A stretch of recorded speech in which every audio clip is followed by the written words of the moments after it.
Hello guys, Robot1 here, coming at you with a new Yu-Gi-Oh video, and in today's Yu-Gi-Oh video we are going to be doing my Orphegel deck profile. Now, I know this is an archetype that hasn't come out, and I know maybe not a lot of people are into it, maybe not a lot of people are interested, but I personally feel that this is a deck that can do quite a lot while also being somewhat really fun.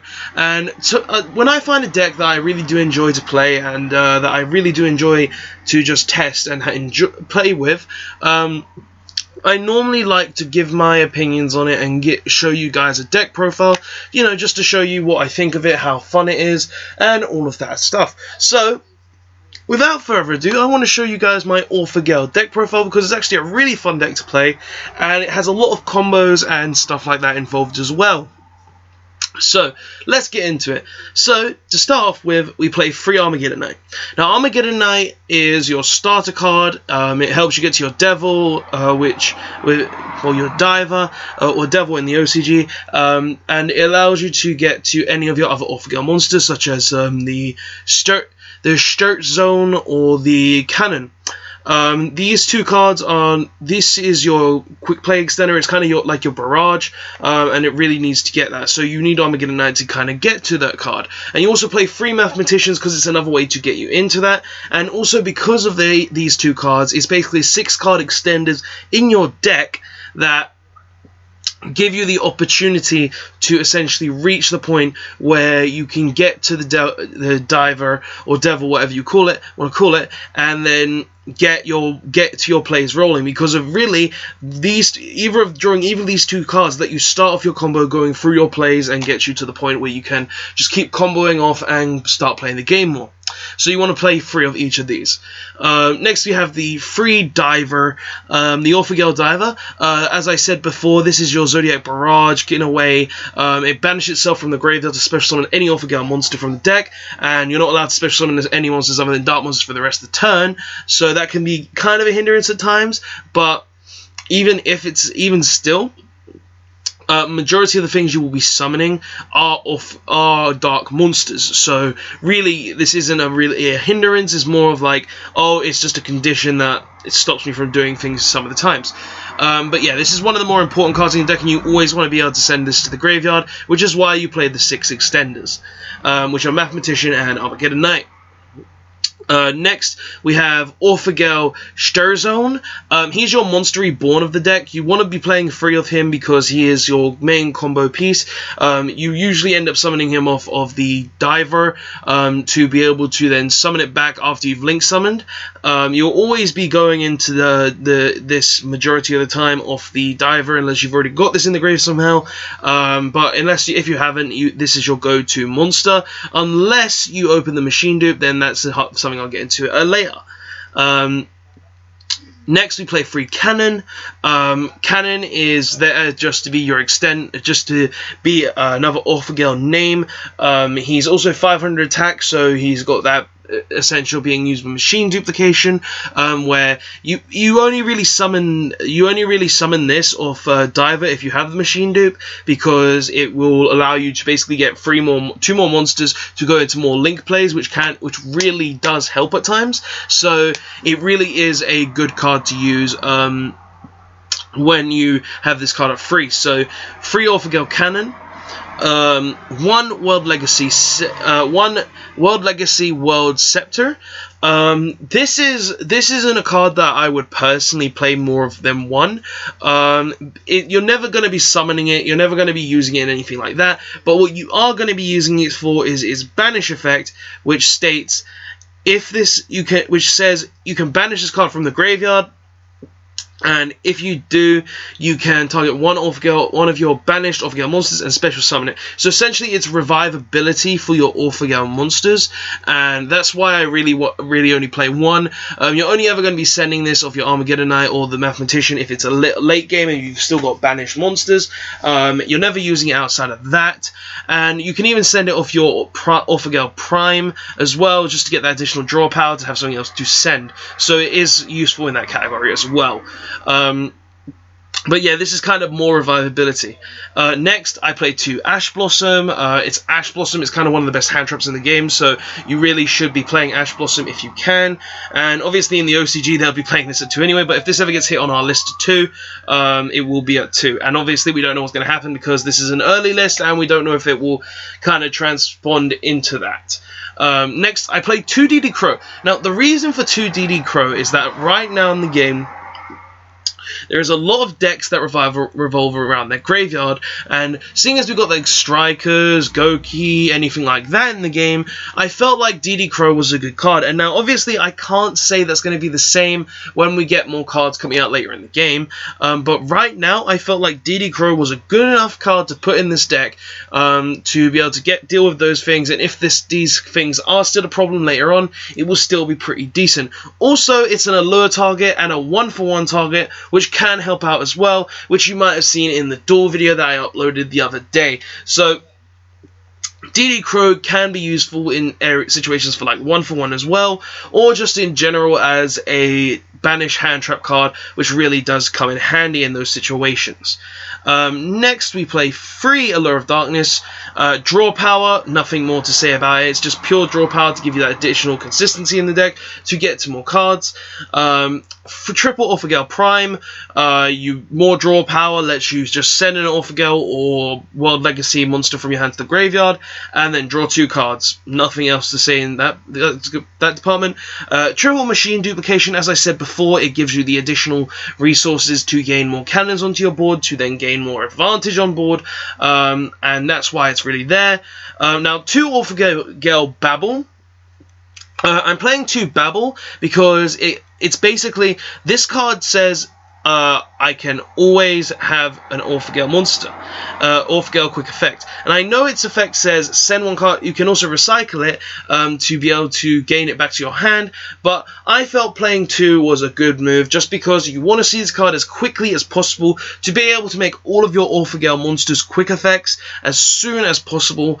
And I also wanted a way, just in case they were able to banish it or something like that, to have an additional copy just in case. So I felt 2 Babble was the right decision on this in this area.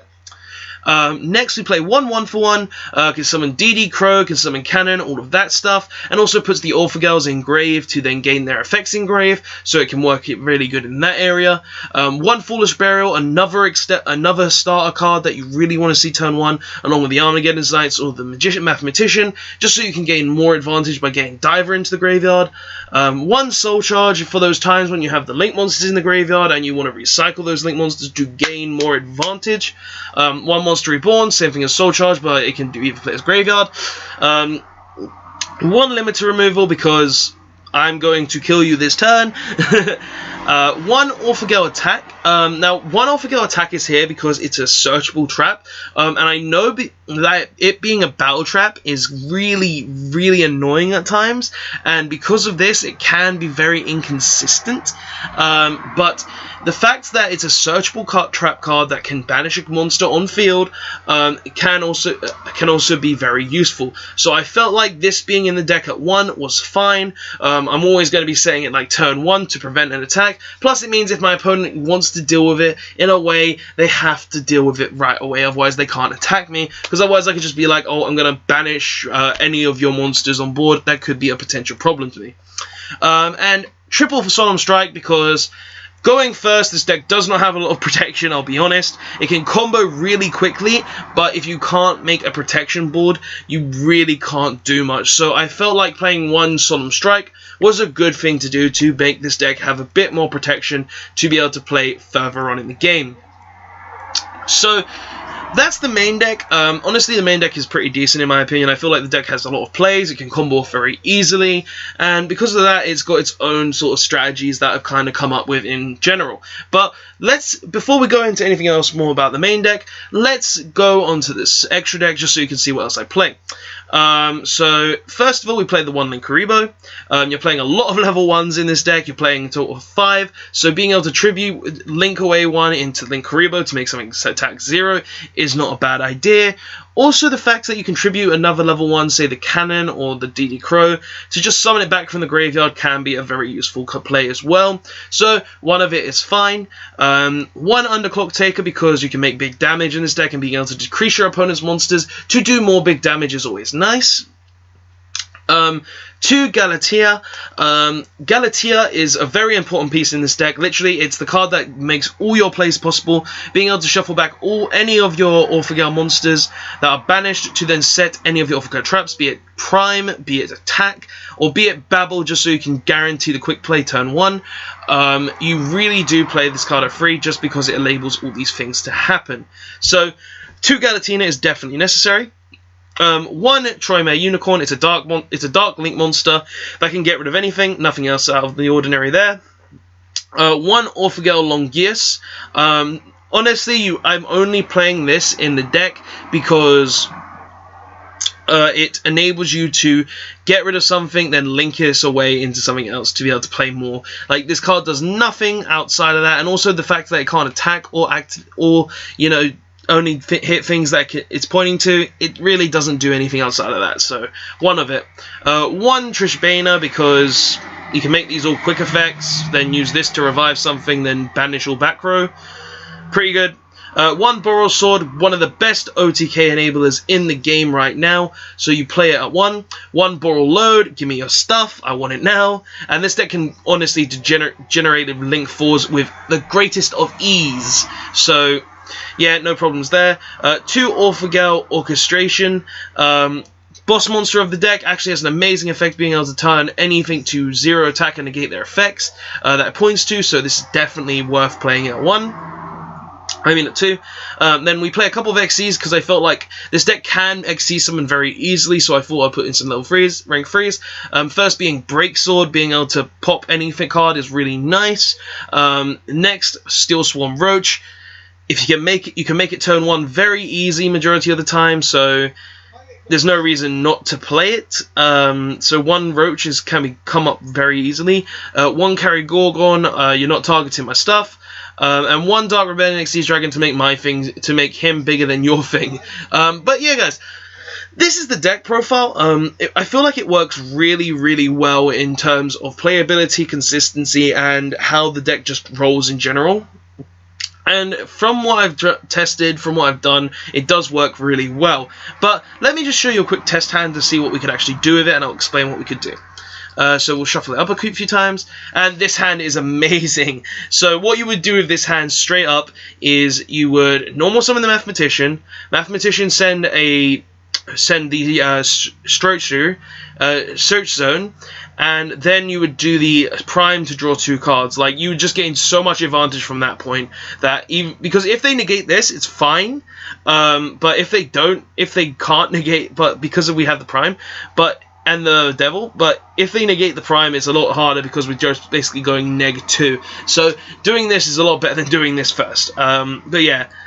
What else can we do? What else other hands we get? Now this hand is good just because we got the Cannon and we've got Machine Duplication, so this would just enable our link plays and go even further. But yeah, guys, we'll do one more test hand, then I'll end up the video. And okay, this hand is also really good as well. We open 2 strikes and we've got the Armageddon Knight to go through our plays, plus the Babble to make things quick effects. So we're going to get a +2 anyway because we're able to set the Prime and then send the Search Zone to the graveyard to gain more additional advantage there. But yeah, guys, that is the video. Tell me what you think of it in the comment section below. Tell me what you think of my Orphegel deck profile. Do you think it's a good deck profile? Do you think it's a bad deck profile? Give me your personal opinions, because personally I feel like this deck profile works very well. It plays very well online, and I've never really had any problems with it so far. But yeah, guys, that's the video. Tell me what you think of it in the comment section below. Tell me if you think I could change anything in the deck to make it better. Tell me if you think it helped you in any way. And tell me all that in the comment section below to give me your thoughts and opinions. But yeah, guys, don't forget to press the like button if you liked it. Don't forget to subscribe to my channel for more deck profiles and other Yu-Gi-Oh content that I make. And also, guys, don't forget to press the notification button to be notified of any future Yu-Gi-Oh videos. But yeah, guys, that's the video. Don't forget to like, comment, and subscribe, as I said. And I will see you guys next time. Orphegels are a very fun deck and a very lore-filled archetype. I'll see you guys next time. Robot1, signing out.